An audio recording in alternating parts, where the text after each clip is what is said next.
सभी विद्यार्थियों का हमारे YouTube channel study with Vikas chemistry पर बहुत बहुत स्वागत है। आज हम आपके सामने प्रस्तुत करेंगे केमिस्ट्री के बहुविकल्पीय प्रश्न जो विगत परीक्षाओं में पूछे गए हैं। तो देखिए हमारा जो अब परीक्षा अभ्यास प्रश्न पहले ही लिखा है कि परीक्षा अभ्यास प्रश्न कैसे होते हैं, हमें अभ्यास कैसे करना है परीक्षा में। जो हाई स्कूल की परीक्षा में 20 नंबर के जो है बहुविकल्पीय प्रश्न पूछे जाएंगे तो उनका अभ्यास करेंगे। देखिए पहले कि बहुविकल्पीय प्रश्न जो है 1 नंबर का एक प्रश्न आता है, इसमें 4 विकल्प दिए होते हैं और उनमें से हमें सही जो विकल्प होता है उसको चुन करके क्या करना होता है, लिखना होता है। तो पहला प्रश्न है, गुणों के आधार पर तत्वों को कितनी श्रेणियों में विभाजित किया जाता है।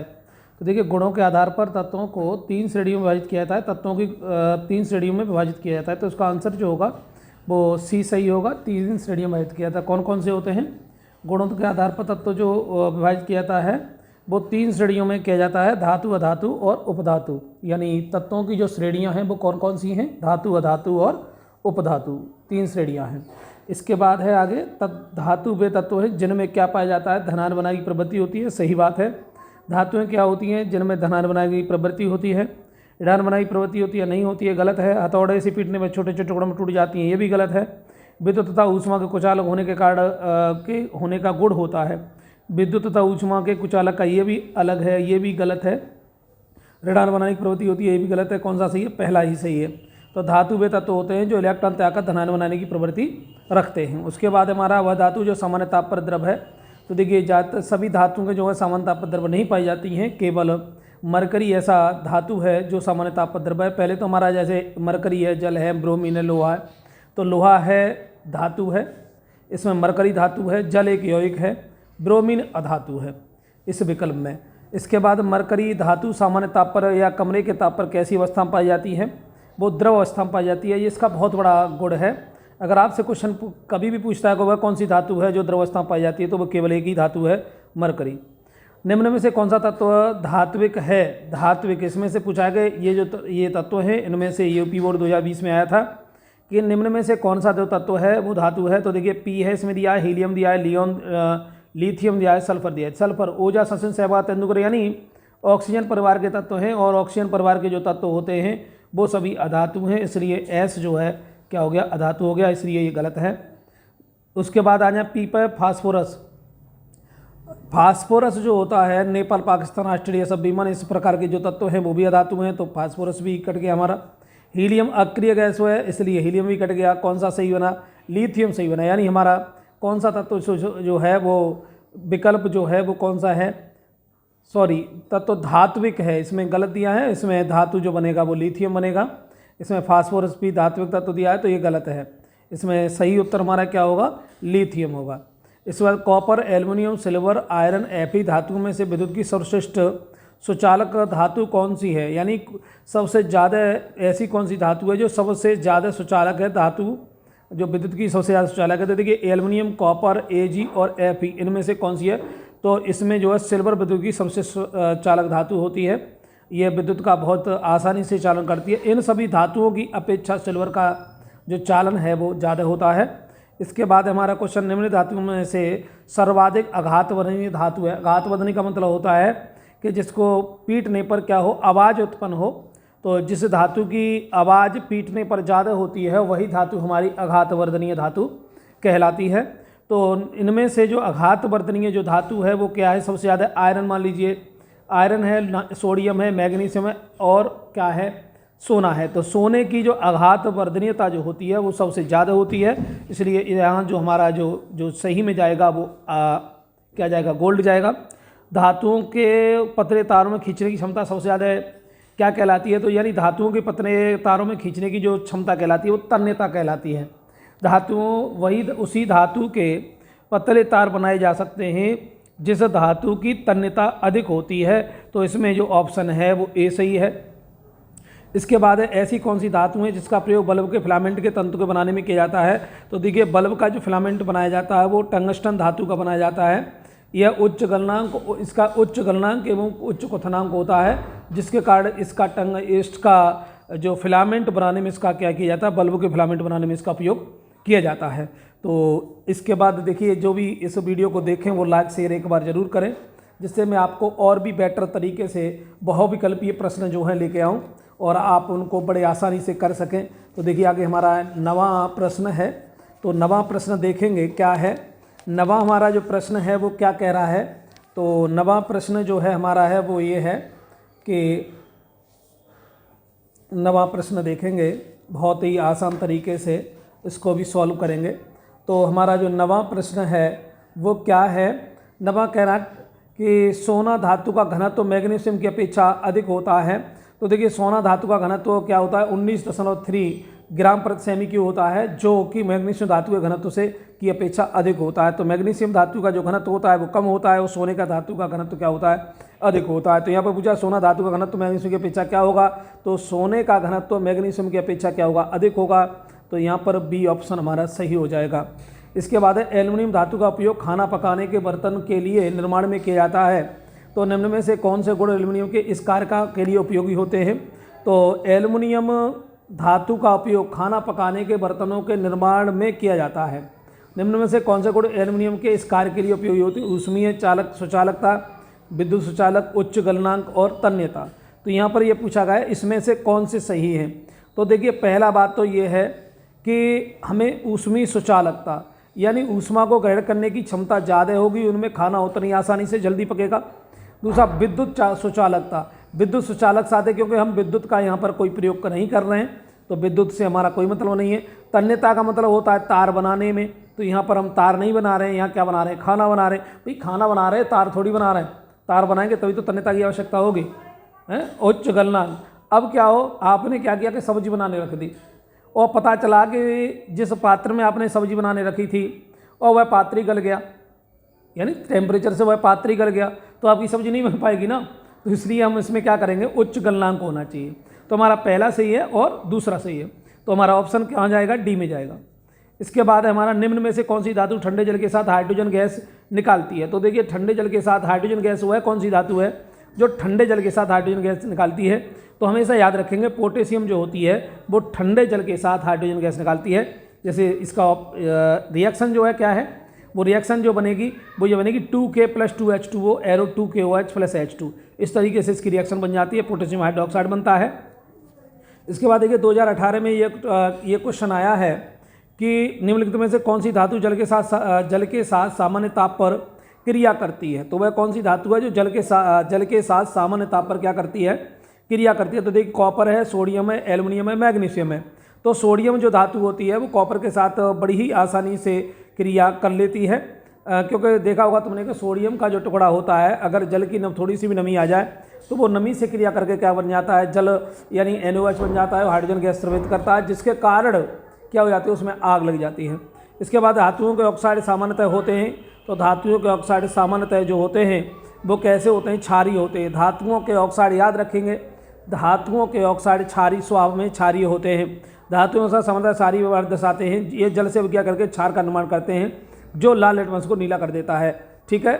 इसके बाद है कुछ धातुएं Al, Zn, Pb, Be, oxygen O2 से क्रिया करके ऑक्साइड का निर्माण करती है। यानी कि ऑक्साइड की प्रकृति क्या होगी, देखिए एल्युमिनियम भी धातु है, जिंक भी धातु है, लेड भी धातु है, बेरियम भी धातु है। ये जब ऑक्सीजन से क्रिया करेगा तो कैसे ऑक्साइड बनाएगा, ये क्षारीय ऑक्साइड बनाएगा ना, या हाँ सॉरी क्षारीय नहीं उभयधर्मी बनेगा, क्योंकि ये ऑक्साइड इनके जो ऑक्साइड बनते हैं ये एल्युमिनियम, जिंक, लेड और Be धातुएं ऑक्सीजन से क्रिया करके क्या बनेगी, Al2O3 बनाएगी, ZnO बनाएगी, PbO बनाएगी और BeO बनाएगी। तो इनकी जो ऑक्साइड की आकृति जो प्रभाव जो होता है उभयधर्मी होता है। इस तरीके से हम इसको कर लेंगे। इसके बाद हमारा आगे नेक्स्ट टॉपिक है 15वां है। 15वां क्वेश्चन है, बहुत ही अच्छा टॉपिक है ये भी, क्वेश्चन 15वां भी बहुत अच्छा है। इसमें क्या है कि क्या होता है जब कैल्शियम की जल से क्रिया कराई जाती है। देखिए कैल्शियम का जो सूत्र होता है, जब कैल्शियम की जल से क्रिया कराएंगे आप, तो देखिए कैल्शियम की जब जल से क्रिया कराई जाती है Ca+2H2O, यानी Ca+2H2O या 2HOH, तो CaOH का होल ट्वाइस यानी बुझा चूना बनता है और हाइड्रोजन गैस निकलती है। तो यहाँ कह रहा है यह जल से क्रिया नहीं करता है, यह जल से विस्फोट क्रिया करता है, यह जल से कम विस्फोट क्रिया करता है, यह हाइड्रोजन गैस के बुलबुले बनते हैं तथा कैल्शियम की सतह पर जमा हो जाते हैं। ये बात आपकी चौथी आपकी क्या है, सही है। यानी हमारा ऑप्शन जाता है डी में। थर्ड और फोर्थ जो ऑप्शन है वो सही है, जल से कम विस्फोट, यह जल से कम विस्फोट की क्रिया करता है। और चौथा है हाइड्रोजन गैस के बुलबुले बनते हैं तथा कैल्शियम की सतह पर जमा हो जाती है। इसके बाद 16वां हमारा जो ऑप्शन है बहुत अच्छा, ये भी बहुत अच्छा ऑप्शन है। या सवाल है हमारा कि आयरन का निम्न में से कौन सा ऑक्साइड आयरन की जल वाष्प देर तक अभिक्रिया के परिणामस्वरूप प्राप्त होता है। यानी आयरन का निम्न में से कौन सा ऑक्साइड आयरन की जल वाष्प से देर तक अभिक्रिया के परिणाम स्वरूप प्राप्त होता है। तो आयरन का जो ऑक्साइड होता है वो हमारा जो होता है वो होता है Fe3O4। फेरिक ऑक्साइड जो होता है या इसको आयरन 1 सेकंड थर्ड ऑक्साइड कहते हैं, इसके 2 ऑक्साइड में, तो ये क्या करता है, ये आयरन Fe3O4 जो होता है जो जलवाष्प से देर तक परिणामस्वरूप अभिक्रिया करता है। निम्न में से कौन सी धातु शीतल व गर्म दोनों दशाओं में जल से अभिक्रिया नहीं करती है। तो ये जैसे सोडियम दिया है, कैल्शियम दिया है, मैग्नीशियम दिया है और आयरन दिया है। इनमें से ऐसी कौन सी धातु है जो जल से देर तक क्रिया नहीं करती है। तो ध्यान रखेंगे सोडियम, कैल्शियम, मैग्नीशियम और आयरन में तो Fe कम क्रियाशील होने के कारण केवल जल वाष्प ही अभिक्रिया करती है, गर्म या शीतल जल से क्रिया नहीं करती है। अगर आयरन गर्म या शीतल जल से क्रिया करेगा तो सभी आयरन पिघल जाए, यानी देखा होगा तुमने आयरन पर क्या होती है, जंग लग जाती है। और आयरन पर जब जंग लगती है तो धीरे धीरे वो क्या होने लगता है, गलने लगता है। कभी आपने ये नहीं देखा होगा तुरंत आयरन पर पानी पड़ा और वो तुरंत गला और नष्ट हो गया, ऐसा नहीं होता। क्या होता है, वो धीरे धीरे उस पर जंग लग जाती है, यानी Fe2O3 बन जाता है और Fe2O3 बनने के बाद वो धीरे धीरे से क्या करता है, उसको गला देता है। तो इसका आपको एक हेडिंग भी है, संक्षारण से आप क्या समझते हो। तो संक्षारण आप ढंग से उसको पढ़ लें, संक्षारण टॉपिक को आप अच्छी तरह से पढ़ लें। यानी वो जब क्या संक्षारण होता क्या है कि किसी वस्तु को गलाने की प्रक्रिया को क्या कहते हैं, संक्षारण कहते हैं। किसी धातु को नमी के द्वारा यानी जल अपघटन के द्वारा गलना ही क्या कहलाता है, संक्षारण कहलाता है। आगे हमारा टॉपिक है जस्ता धातु हाइड्रोक्लोरिक अम्ल से क्रिया करके कौन सी गैस को निष्कासित करती है। तो जो जस्ता धातु है बेटा हाइड्रोक्लोरिक अम्ल से क्रिया करेगा तो बनेगा क्या, जस्ता धातु जब हाइड्रोक्लोरिक अम्ल से क्रिया करती है तो बनता क्या है कि हाइड्रोक्लोरिक अम्ल से क्रिया करेगा तो क्या बनता है। देखिए जब जिंक की क्रिया हाइड्रोक्लोरिक अम्ल, जब कोई भी धातु जो सक्रिय है अगर वो धातु से क्रिया करेगी, जब कभी भी वो धातु से क्रिया करेगी तो क्या बनाएगी, वो जल और लवण बनाती है, लवण और जल बनाती है, यानी लवण बनाएगी और हाइड्रोजन गैस को क्या करेगी, उससे ही करेगी। तो Zn+2HCl ZnCl2+H2 बनेगा। इसके बाद है सांद्र हाइड्रोक्लोरिक अम्ल तथा सांद्र नाइट्रिक अम्ल को 3:1 अनुपात में मिलाने पर क्या प्राप्त होता है। तो देखिए अगर हम सांद्र हाइड्रोक्लोरिक अम्ल के 3 अनुपात को ले लें और सांद्र नाइट्रिक अम्ल को ले लें तो ये बनता है अम्लराज। इसको हम कहते हैं एक्वारेजिया। ये इसकी जो आकृति होती है वो कैसी होती है, ये एक संक्षारक पदार्थ है। जैसे सोना है, प्लेटिनम, इन धातुओं को क्या कर देता है, ये गला देता है और गलाने की प्रक्रिया को हम क्या कहते हैं, संक्षारण कहते हैं। आगे हमारा 20वां क्वेश्चन है, यह तनु सल्फ्यूरिक अम्ल मैग्नीज से क्रिया करके किसका निर्माण करता है। तो तनु सल्फ्यूरिक अम्ल मैग्नीज से जब क्रिया करेगा तो मैग्नीज सल्फेट बनाएगा और हाइड्रोजन गैस को क्या कर देगा, निष्कासित कर देगा।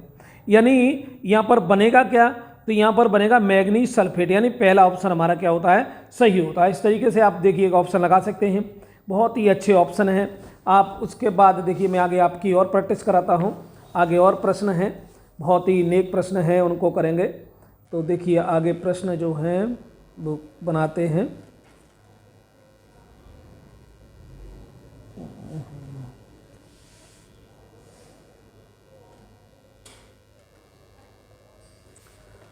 उड़ान वही भर सकते हैं जिनके अरमान बड़े होते हैं। उड़ान वो कभी नहीं भर सकते हैं जिनके अरमान ही ना हो, जिनकी पढ़ने में रुचि ही ना हो, वो कभी जो है क्या है, अपने आप को नहीं बदल सकते।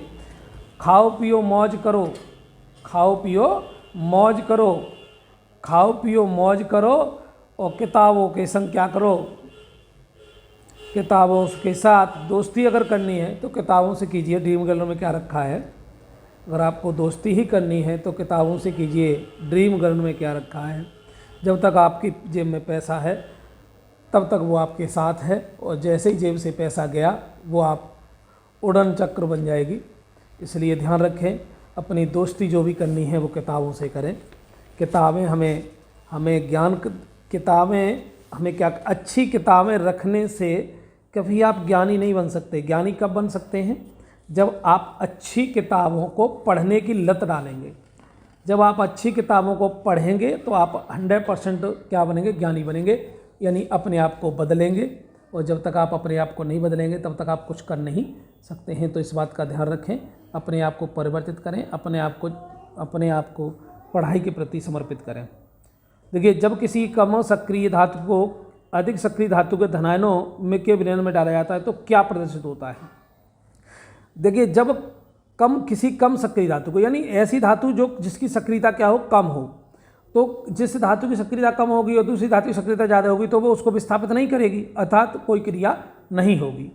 दूसरे आगे नंबर है, ये 2013-11 में आया था, निम्न में से कौन सी धातु अम्ल के हाइड्रोजन को विस्थापित नहीं करती है।